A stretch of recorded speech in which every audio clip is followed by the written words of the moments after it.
of the Licensing Committee. Just a moment. Thursday, the 25th of November, 2021 at 6:30 p.m. Members are reminded that we will be using the audio visual system this evening and that the meeting will be streamed live on YouTube. There is a quick reference card placed on the desk in front of you, which provides instruction on how to use the basic speaking function of the microphone. Members are asked to physically raise their hands in the usual way to indicate they wish to speak and to use their microphones when speaking for the benefit of all present. The microphone is live when the red light displays. Please switch mobile phones to silent. I will now provide a reminder of the evacuation procedure. In the event of having to evacuate the council chamber, please leave by one of the 6 emergency exits around the sides of the chamber. Please assemble at the far side of the front car park nearest to the park entrance.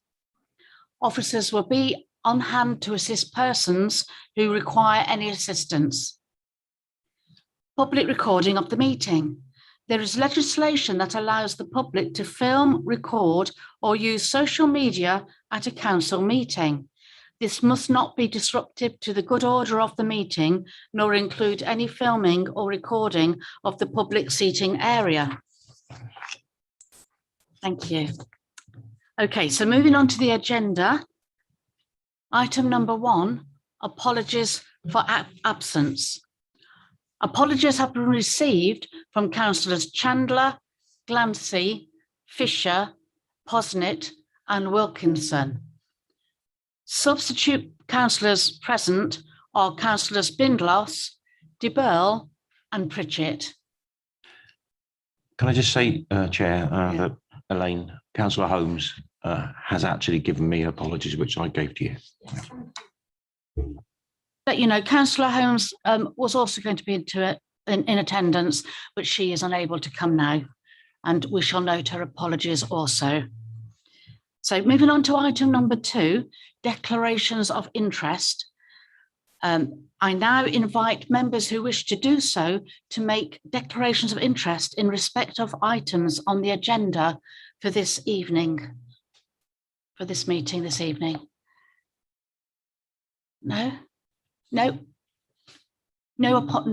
declarations of interest then. So yes, moving on to item number 3, minutes. This is to confirm the minutes of the meeting held on the 9th of September 2021. I would like to propose the minutes and request a seconder. Would anybody like to make comments, ask questions? And I will be looking for a seconder. Oh yes, Councillor Carter. Yeah, thanks, Chair. I'll second that because I was at the meeting, so I'll second the minutes. Thank you. Okay, and anybody want to pass any comments on that before we go to the vote? No? Okay, so all in favour who were here last time, of course, which is myself, Councillor Carter, Councillor Pritchett. Could have read them? Yes, yes. Any against? Any abstains? Okay, you weren't here. Yes, okay, thank you. So they are carried. Yes, carried. So moving on to item number 4, minutes from the sub-licensing committee. This is to note the minutes of the subcommittee held on the 13th of October 2021. Would anybody like to pass any comments on that? Or we're just noting it, so we don't need to kind of vote on that at all. No, no.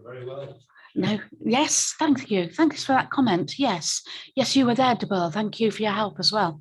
Yes. Item number 5. Yes, we're now moving on to the licensing performance report, and Victoria Clarke, the regulatory services manager, is now invited to provide a brief introduction to the report. Thank you, Victoria. Thank you, Chair. I'm going to go straight into the background.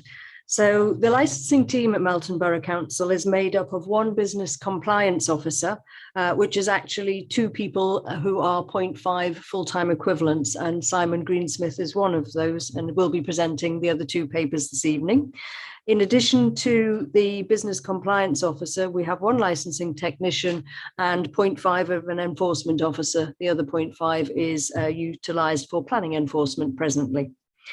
The licensing team issue licenses and registrations and cover the following areas: taxis, that includes vehicles, drivers and operators; alcohol and entertainment, and that includes temporary events; gambling premises, that includes arcades, betting, bingo, casinos, gaming machines, society lotteries and remote gambling, including online gambling.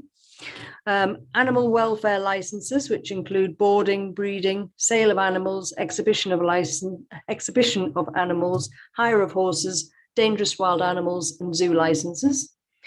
Charity collections, that's both on the street and house to house. Small lotteries, as I've already mentioned. Houses in multiple occupation, they are bed sits for want of a better term if you're not sure what a house in multiple occupation is. We also license caravan and camping sites. And invasive beauty treatments. So that's things like body piercing, tattooing, acupuncture, semi-permanent makeup, microblading and fillers. So invasive treatments are where there's actually a pierce through the skin, and that's where the risk element occurs. We also actually register non-invasive beauty treatments, and to all intents and purposes, that's our hairdressers, because there are still risks associated to staff who operate in hairdressing salons. We also license scrap metal dealers, and that's for the premises where they operate from and for people who go around and collect scrap metal. And then presently we issue licenses for pavements, that's table and chairs on the highway. And that was just brought in as a district council function through COVID-19. It's normally a highways function at Leicestershire County Council. And the existing licenses run until the 30th of September 2022, at which point they will revert back to Leicestershire County Council.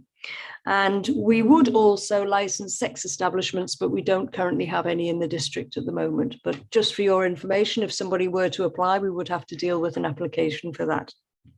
So the remainder of the report details the work that's been delivered and in this financial year, but also compares with the previous couple of years too. But I think it's important to comment that it's not just about the quality of work that deal with, but it's important to recognise the wider benefits that the licensing system brings. So the focus of taxi licensing is all about public safety. We want to ensure that the standards and knowledge of drivers and the standard of vehicles has public safety first. And the risks associated with the public using unlicensed taxis are high and significant. The focus of alcohol and entertainment licensing is to prevent crime and disorder and to promote public safety.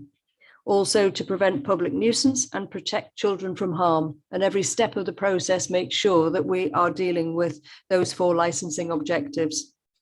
So the focus of gambling is to prevent gambling being a source of crime and disorder or being used to support crime, and ensure that gambling is conducted in a fair and open way. We also want to protect children and other vulnerable persons from being harmed or exploited through gambling. And there will be more on this in the paper that Simon is going to present afterwards. The focus of animal licensing is to protect the health, safety and welfare of animals being being kept. So that's animal boarding licenses, where animals are being bred. So that's sales of puppies, for example, where animals are sold. So that's what we used to call pet shop licensing, but actually it goes as far as being online sales of pets these days. Animals being exhibited. So at the moment in the district, we have a couple of falconries where people keep falcons that they then go and show.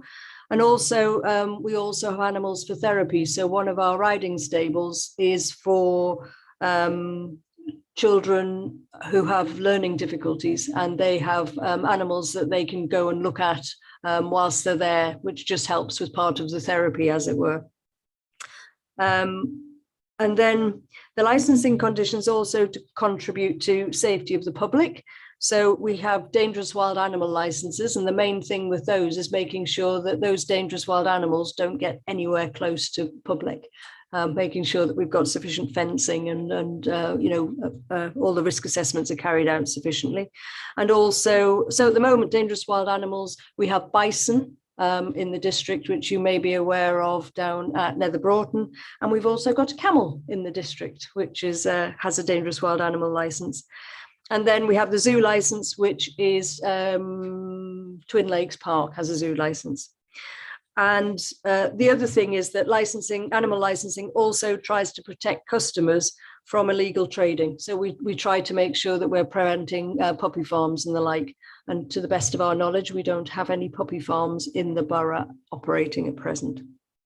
The focus of beauty registrations like piercing and tattooing is to protect the public from disease, particularly blood-borne diseases, and that's things like hepatitis B and C and HIV. So again, where you're piercing through the skin, you can draw blood, and if the blood gets contaminated either from you piercing in or taking blood out and passing it on to another person, then that's where the problems occur. So we're trying to limit any problems with regard to those. But in turn, it also protects the staff from these blood-borne diseases and other risks involved. So with hairdressing, for example, it's the frequent and repeated use of chemicals, every day washing hair and the chemicals used in bleaching and perming and everything else that goes on in a hairdresser's.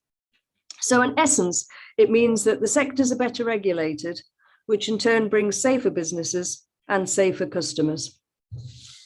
So if I move into section 4 now, this is more of the facts and figures as opposed to the reason for doing it. So the total number of licenses that we've issued so far in this financial year is 379, and the average time to process those has been 7.65 days, which in my book is not bad. When we look at the stats going back to 2018-19, it was taking us approximately 14.78 average days to process. So obviously the 7.65 now is far better, but that must be reflected that there are fewer licenses going through now than there were in 18-19. And that's sort of a similar story that I'm going to be saying for many of these. So for taxis particularly, the number of Hackney carriage vehicle licenses has been 21 that we've issued so far this year, and the time to process has been 1.71 days. Again, when we look back to 18-19, it was taking us 19.92 days to process a license. So it's obviously a far better process that we've got operating at the moment. But again, there were a lot more licenses being issued back then. There were 74. The number of private hire vehicle licenses, we've issued 21, and it has taken an average of 34 days for that. Back in 2018-19, it was only 27, so the numbers aren't that dissimilar, but it was taking us an average of 89 days at that point. So again, we have seen an improvement with that. The number of taxi driver licenses that we've issued has been 12, and the time to process those has been 24. Now, I must say that we had a particular delay on one license in this instance, which has skewed our figures and made this year look particularly poor. So apologies for that, but it is down to one particular issue. And then the number with private hire licenses hasn't changed significantly over the years, and we managed to process those almost immediately, which is a really good thing to do. I just want to reiterate something that I've said at the previous two licensing committees, and that is that the number of taxis and drivers in Melton has reduced significantly as a result of the COVID pandemic. We're down by approximately a third. Some drivers retired because they were approaching retirement age, but many others have had to find full-time jobs elsewhere when there was just no money coming in through the taxi trade, due to no nighttime economy, nobody going to schools, nobody going to airports. And so those people that have gone into other jobs, for example, being a delivery driver for somebody like Amazon, the work is regular, and that they're making the money that way, so they just haven't come back into the trade. Nationally, I'm told there are approximately 25% fewer taxis and drivers in England, but the reduction in Melton is worse and the impact on the trade is significant. And the public trying to get home following a night out and impact on the nighttime economy it is being recognised. Alcohol and entertainment licenses. So the number of personal alcohol licenses we've issued this year is 44, and the average time to do that has been 1.8. Going back to 2018-19, it was 87 licenses, but it was taking us 13 days. So again, we've got an improvement on that. And the number of premises licensed for alcohol have been 73, and it's taken us 21 days. So going back over the years since 2018-19, the numbers were a few more, but the timing is about the same. And it's down to the fact that there are numerous stages that we need to go through with a premises license in order to process that. Temporary event notices, we've had 76 so far this year, and the average has been a third of one day. I'd just like you to note the number of temporary event notices that we had last year was right down to 21, and that's because nobody was having any events. January and February, there were a couple and a couple in the middle of the year, but they still had to be relatively small mid-year, didn't they, Simon? So the time taking to process those is similar, but, at those sort of days, less than a day, that's acceptable. And then a late temporary event notice, we've had 19 so far this year, and it's taken us a third of a day. A late temporary event notice is where the applicant has not actually made their application to us within the 10-day period that we would normally expect. So it's not that we've been late with it, it's the application is late. And again, the time taken to deal with those is all less than a day and has been for the last few years.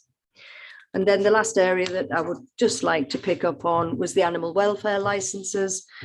We've issued 29 so far this year, and it's taken us approximately 4.5 days. Back in 2018-19, there were a few more, and it was taking 14 days. So, this year has been better. I've put in a chart which does show up better in colour, I must say, at point 415. And I think it was just to demonstrate that the impact of the COVID pandemic, really. In all categories, the number of applications is lower than it was in 2018. And the biggest impact has been seen with temporary event notices, but also the number of taxi applications, which I've already raised that point with you. I just want to say, though, with the fact that many of our performance figures are better than they have been in previous years, the licensing team do currently have 2 part-time additional temporary support staff. It's been necessary to provide such support with the additional work that's been generated by Melton Borough Council implementing a new website, with the requirement that every single page on that website has to be accessible. It's taken an awful lot of work, and we have an awful lot of pages within the licensing section of the website. And also the council has brought in a new customer service platform, which is referred to as IEG4. This means that the licensing team are in the process of working with customer services in developing an online licensing application form system, which will include a direct payment option, which will enable a more efficient service for members of the public. The volume of both of these aspects of work has been really significant, and it would have impacted severely on the production of licenses if the additional support hadn't been utilised. So although I'm telling you that, the time for producing these licenses has been good this year, it's been because it's been as a result of extra staff supporting the extra work. If we hadn't had the extra staff, then I'm afraid our results would have been way behind for this year. But we've been able to manage that through some funding that came in to support, issues that had impacted due to COVID. So I just wanted to highlight that the results this year are good, but it has been because there's been other work going on too. So the only other thing I'd like to say before I open to questions is that I would like members to advise how often they would wish to get a review of the performance statistics. Do you want them bringing back on an annual basis, or every other licensing committee meeting? And so that's open to debate. Many thanks. Thank you, Victoria. Okay, yes, over to members. I shall be looking for a proposer and seconder during the debate, but we can start with Ronnie de Burle, the Councillor de Burle. His hand is up first.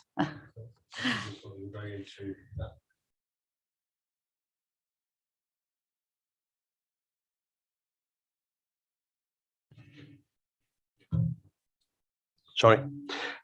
Yes, to compliment the licensing team on, because almost without exception, they've offered a much better service to the general public than previously in practically every one of the area that Victoria identified.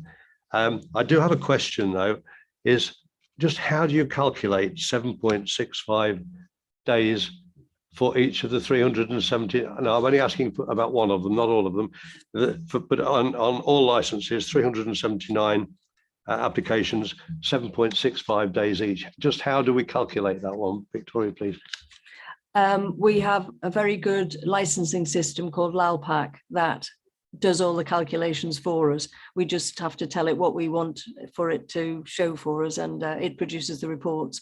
So I don't sit and do any sums at all. It's an auto system.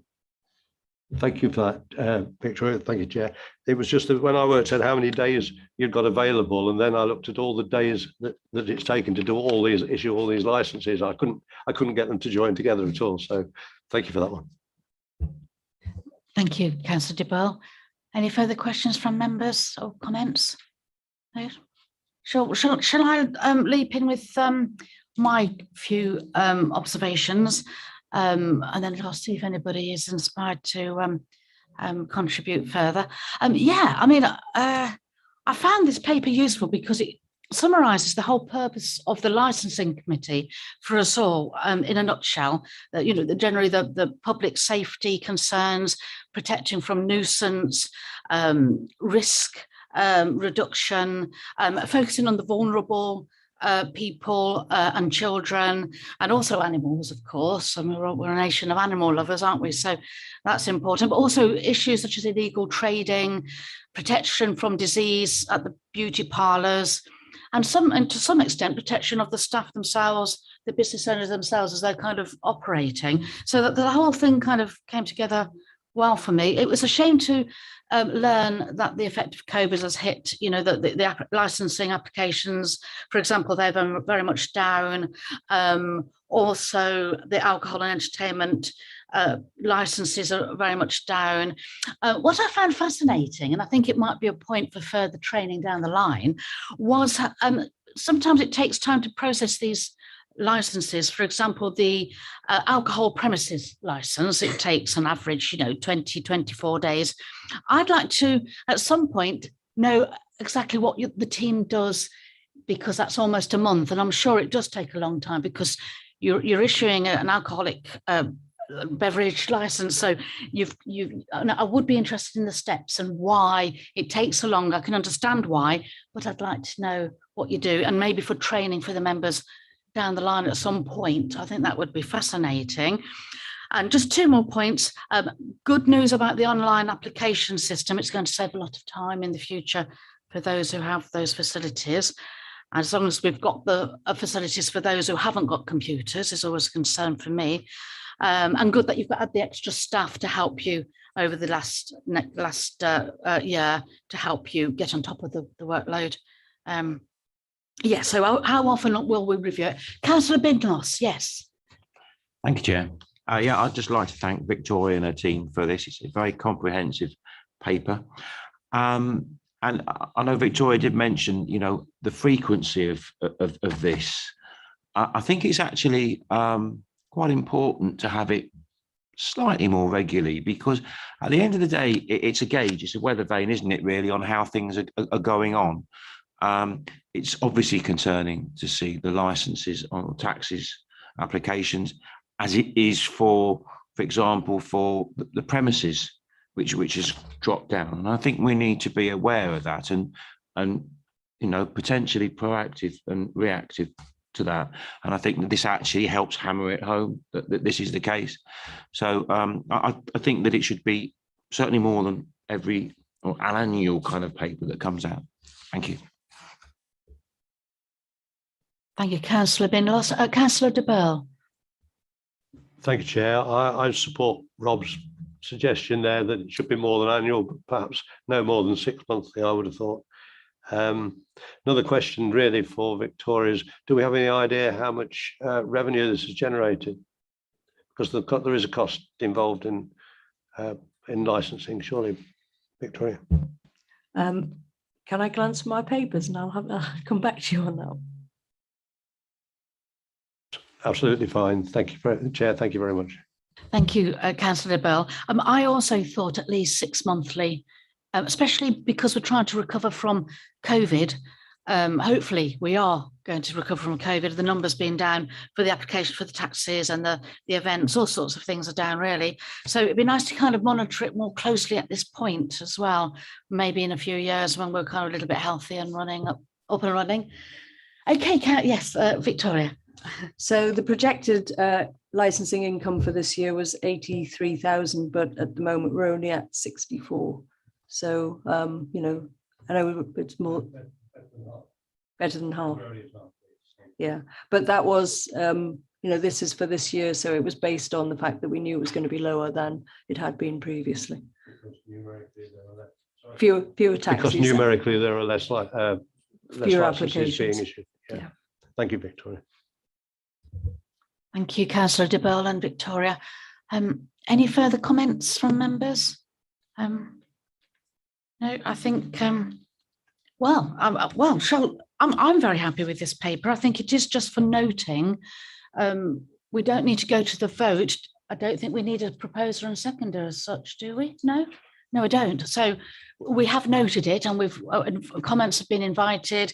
And so, yes, we can move straight on then to item number, the page, it's item number 6, the Gambling Act of 2005, Statement of Principles, 2022 to 2025. Right, so I do believe Simon Greensmith, the Licensing and Compliance Officer, is to provide a brief introduction to this report. Thank you, Simon. Thank you, Licensing Committee and Chair and members. Under the Gambling Act 2005, the Council have a duty to review their Statement of Principles every 3 years. This Statement of Principles sets out how we exercise our responsibilities in relation to gambling. The Gambling Commission provides us with a guidance document to assist us, and as such, I've made some minor amendments to our Statement of Principles. I've got the actual list here of amendments, if I could just go through them quite quickly.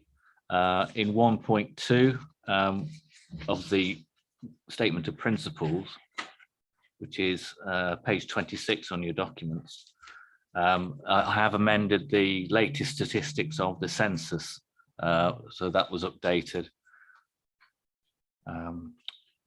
There has also been changes to 1.4 in the format, again, to reflect the guidance, and that really sort of follows on through a lot of this. 1.10 was a paragraph was added regarding remote gambling, and that's to be dealt with by the Gambling Commission themselves, as they have a large overview of the premises and the licenses that they are responsible for.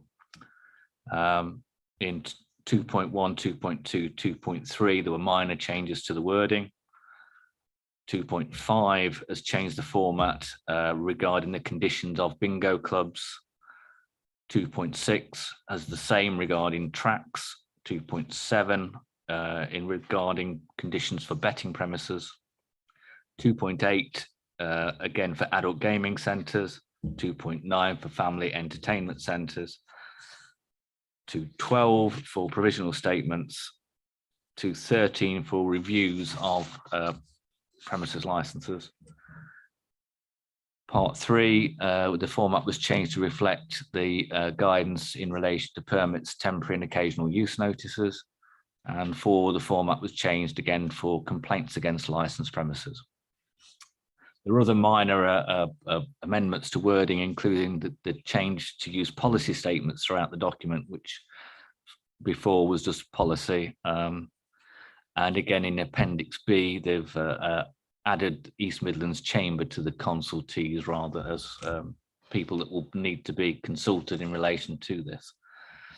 So what I've put before you and ask you to look at licensing committee is to approve this consultation period of 4 weeks, which will commence on the Thursday, the 2nd of December through to the 30th of December 2021. We will put it out to all the consultees that are on the document and also the areas, other council areas in our local vicinity. It will be advertised on the website and it will be publicised so that any comments can be made in relation to it and whether anybody has any disagreements. What we are asking for is that the Director for Growth and Regeneration be given the authority to make any amendments as a result of that consultation. We're not expecting there to be a major change in the document, but there may be that there's some minor things that people will pick up on. And if once that has been completed and the statement of principles agreed, it will come into effect on the 31st of January 2022, and then it will have effect until the 30th of January 2025. Thank you. Thank you, Simon. Okay, so we will be looking for a proposer and seconder for this paper, of course, because it's not been brought to us recently before. So I'd like to open the debate and invite members to contribute any observations or ask any questions, or just switch. Oh yes, Councillor de Burle. It's a perfectly reasonable document to me. I mean, there's a lot of it and quite a lot of reading, but it all follows the same sort of theme, and that's basically what it's to do, is to state our the way we're going to deal with things. So I'm happy to move it, Chair, if you'd like me to do so. Thank you, Councillor de Burle. The next person who speaks does have to propose second that. Is that Cllr Bindloss? Yeah, I'll second that. I think it's a perfectly good document. As Councillor Burle said, there's a lot of reading in this, but it actually, from what I've seen of it, it seemed perfectly okay. So yeah, I'm happy to second that. Thank you, Councillor Bindloss. That's appreciated. Any further comments? Shall I give my own? Yeah, I mean, because this paper's older, it's been running for a few years now. It's a matter of tweaking, updating, rather than a kind of like a major monitoring kind of process. So I'm quite happy. As I've been reading this through, I found it flowed very, very smoothly, in my opinion. So it's time served, and any issues have been probably ironed out in the past. But of course, it does need updating. And thanks for those details, Simon. I did appreciate you going through them. It's interesting. So yeah, I'm certainly comfortable with it.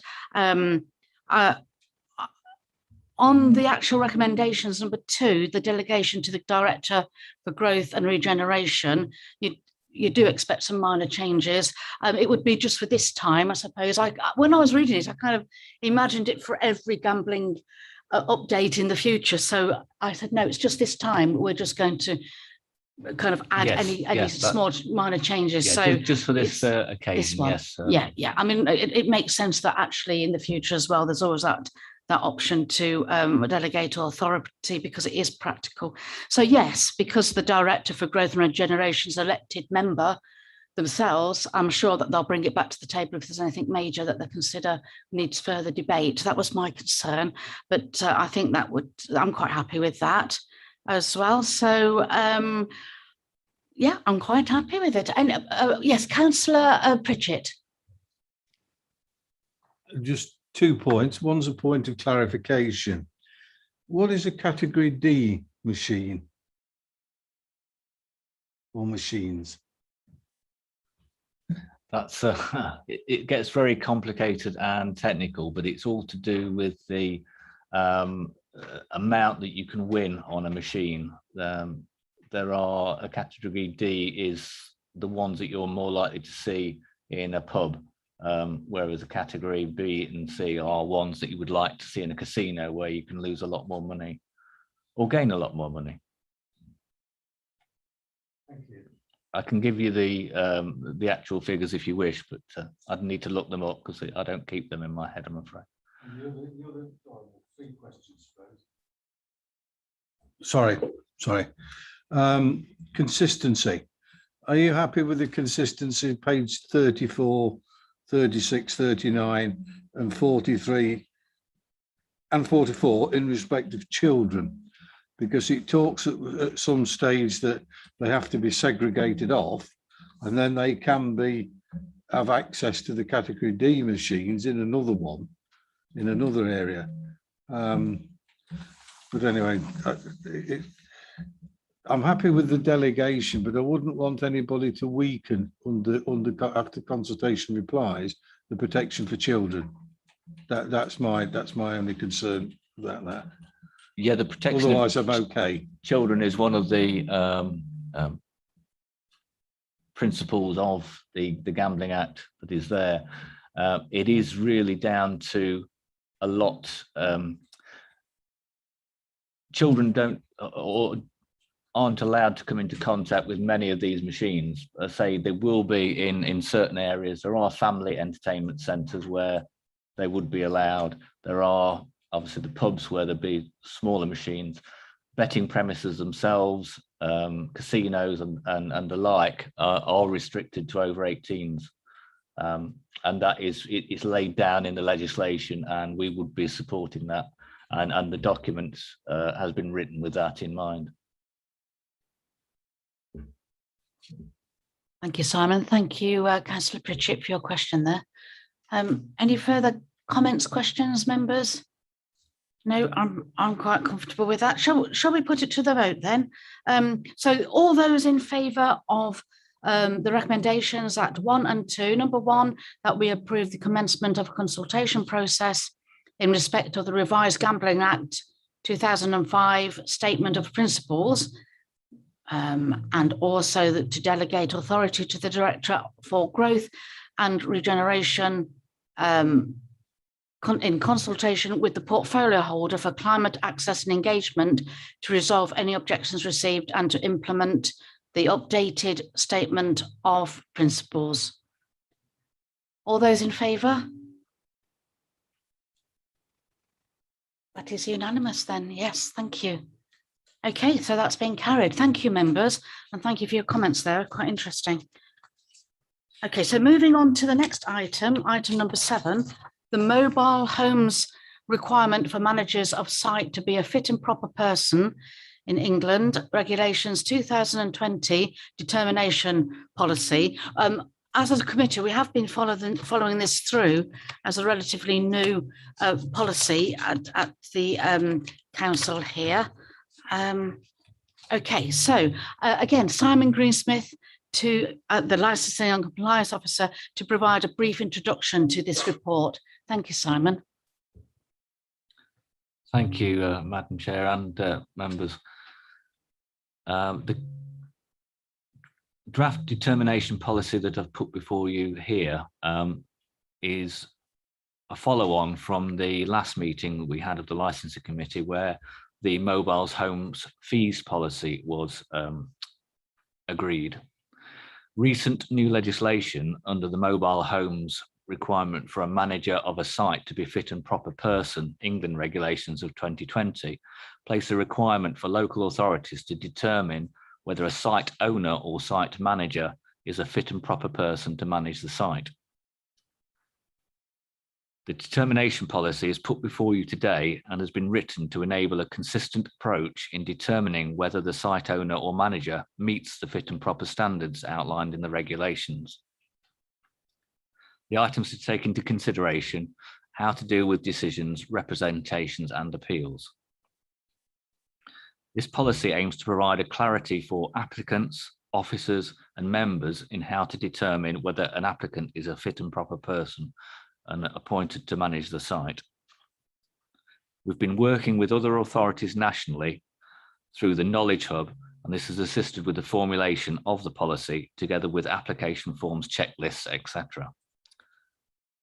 This policy is only for relevant protected sites, and that is residential sites, really, that's just cutting it down. And it covers the determination of a site owner or site manager as a fit and proper person. This is backed up with a Leicestershire licensing forum that has enabled us to standardise the approach by each local authority and an aim to provide consistency in application, processes and enforcement.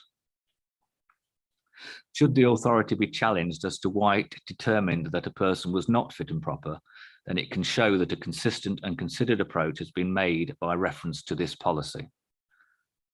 There is no requirement to put this policy out for consultation, and I ask that you approve this determination policy, which is put before you today. Thank you, Simon. Thank you. Okay, so members, we will be. I will be looking for a proposer and seconder for this recommendation.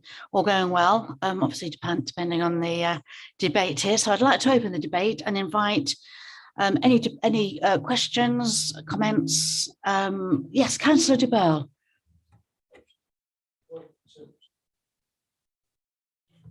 If you determined that a manager of the site who'd been there in situ for some time wasn't suitable for that role, what enforcement would you use, and what enforcement tools have you got to use in the event if you wanted to shift somebody off it?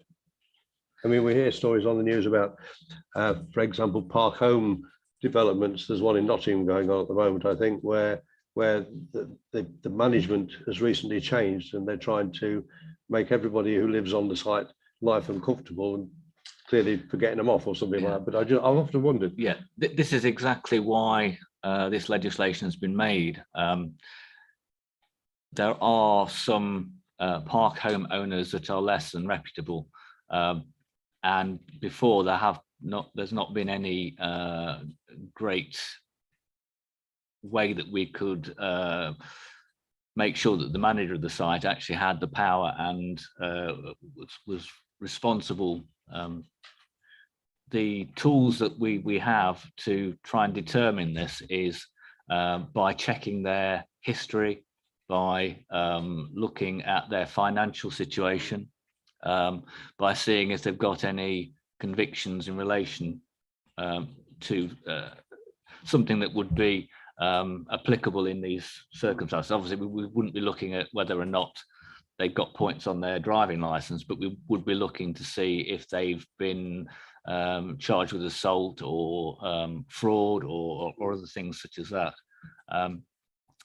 And the regulation is there that says that the owner or manager, and I suppose that the owner could employ a manager who is reputable, but then they have to make sure that this continues. And as part of our regime with this, there would be annual inspections and also to speak to the managers and make sure that that was continuing.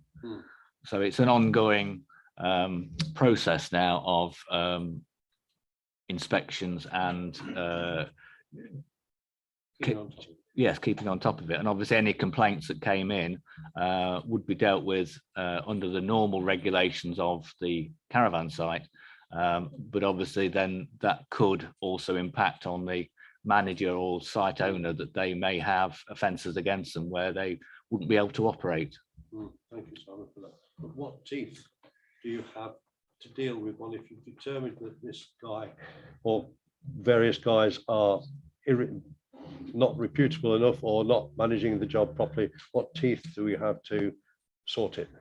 The basic teeth is that we can deem them not to be fit and proper if they don't meet the criteria, and as such they will not be able to operate the site.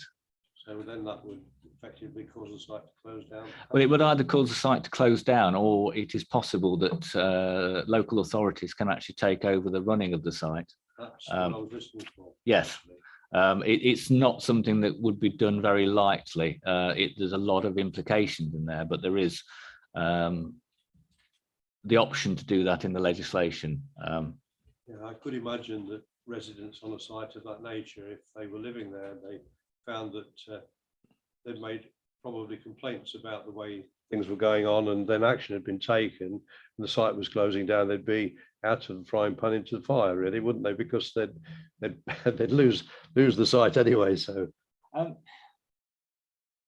the aim is not for them not to lose the site. The aim is really for us to work with the site owners and or manager to make sure that conditions improve, and that any issues that are reported to us are taken seriously and rectified. So that is really where we're going to go. There is provision to ultimately to do that, but it's not something that would be taken lightly by anybody. It's not a toothless process. No, it's not. That's what I wanted to hear, really. Yeah, thank you, Chair. Yes, thank you. Councillor Pritchett. Oh, Victoria, thank you. I was just going to come in to say, we've never had the ability before to be able to check past records. We've never been able legally to go and check, financial situation. So this is bringing all those checks in for, if you've got somebody that you think has been perhaps not as fit and proper as we would like. We've never been able to do anything about it before, whereas this in itself gives the opportunity to be able to carry out those checks and refuse to issue that person, an operator to be able to operate the license at that site. So it is a big step in the right direction. Thank you, Victoria. Councillor Pritchett. I would have thought one of the biggest risks nationally was people getting jobs at these sort of places with some sort of criminal history, theft, sexual offences, and offences against children, because it would put them close to children as well. And I'm a little bit puzzled at page 64, 2.2, that you're allowing the site to produce you a document rather than then pay for the CRB check to be obtained by the council.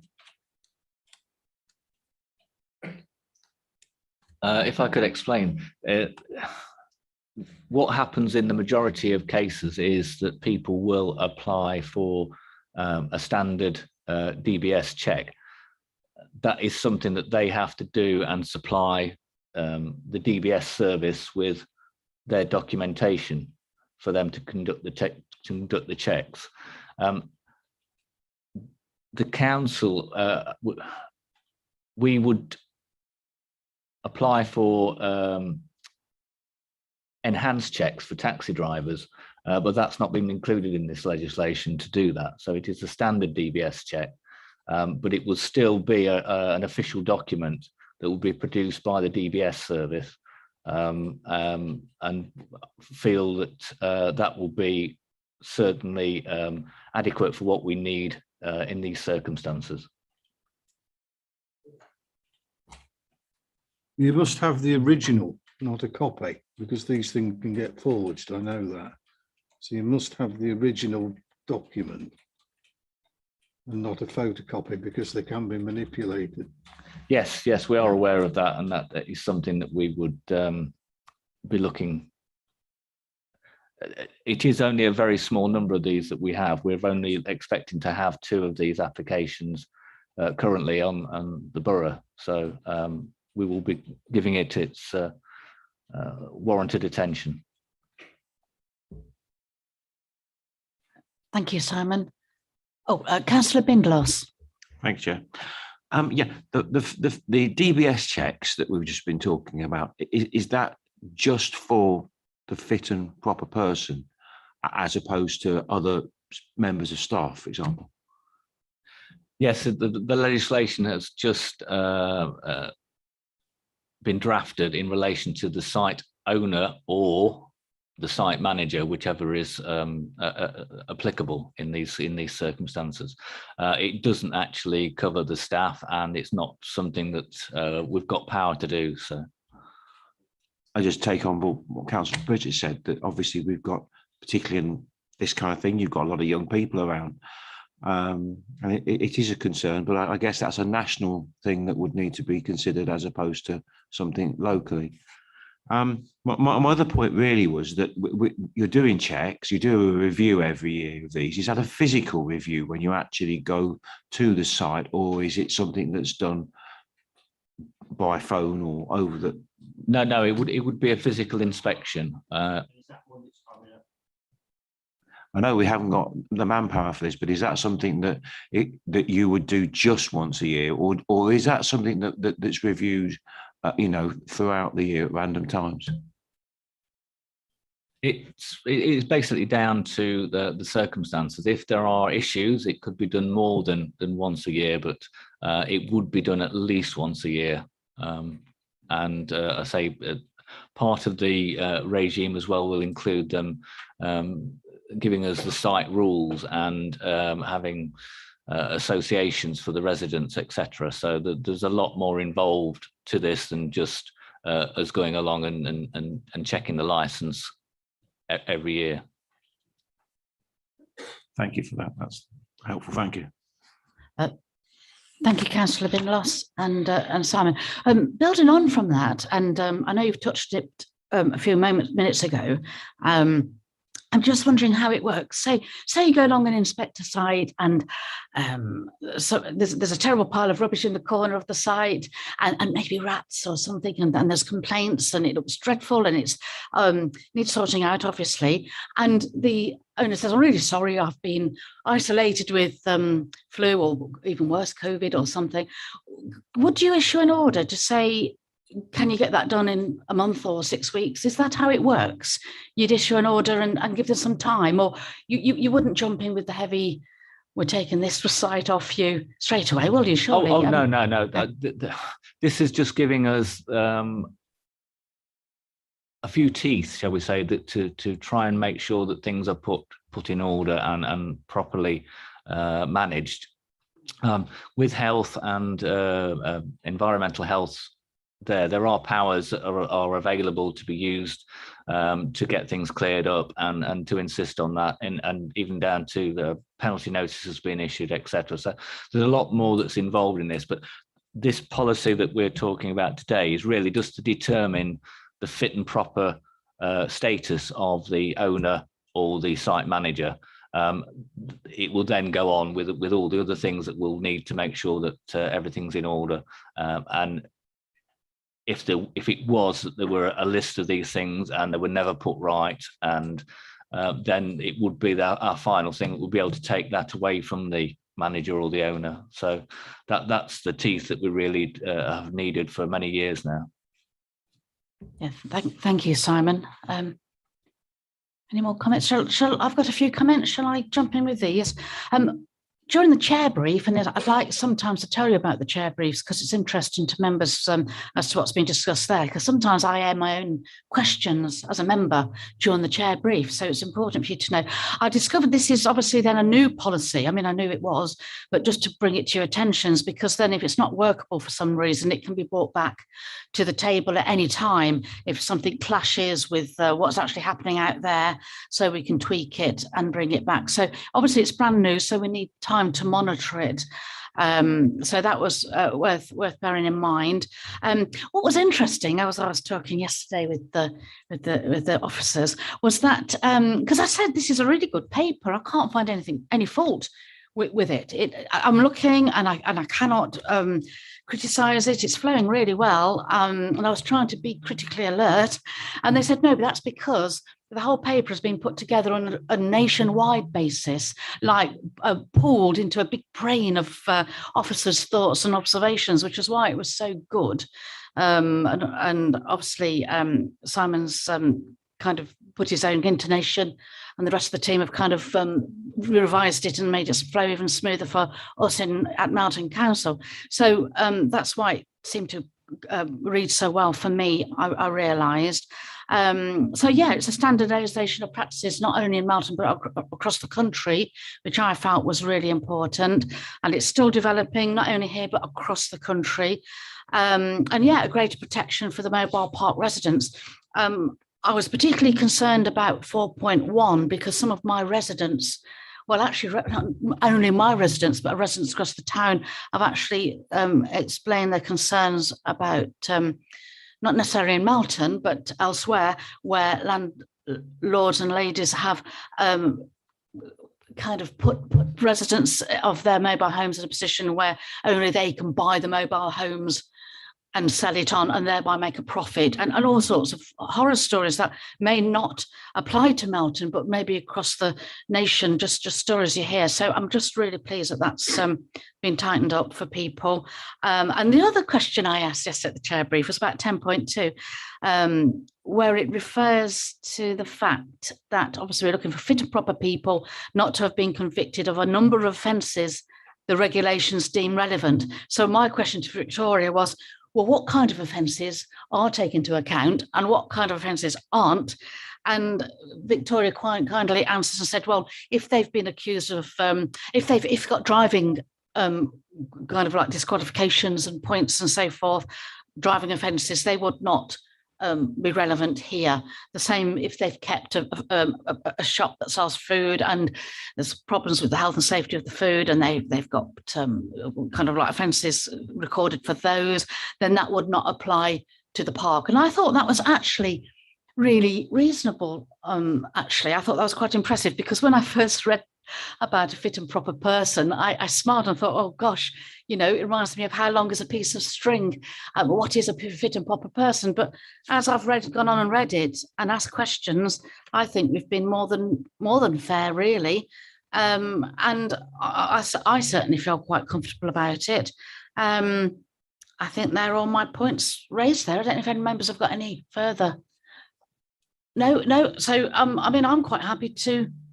Well, shall I recommend it? Shall I recommend it? Yes, I shall. I shall recommend it. And Councillor de Burle, by the looks of it, are you happy to second it as the next speaker? Thank you. Yes, so Councillor de Burle can second it. Okay, so members, if you're happy, shall we put it to the vote? All those in favour of recommendation 1, that we approve the mobile homes requirement for managers to be fit, to be a fit and proper person in England, regulations 2020 determination policy. That's actually unanimous. Thank you. Lovely. Okay, so we are happy with that, and we shall move on to item number 8. Thank you, members. Any urgent business? I haven't been informed of any urgent business for this evening, so good grief. Yes, in that case, I can declare this meeting is closed at 7:26 hours. Thank you. And I'd like to declare the meeting closed. Thank you. Thank you to all. Okay.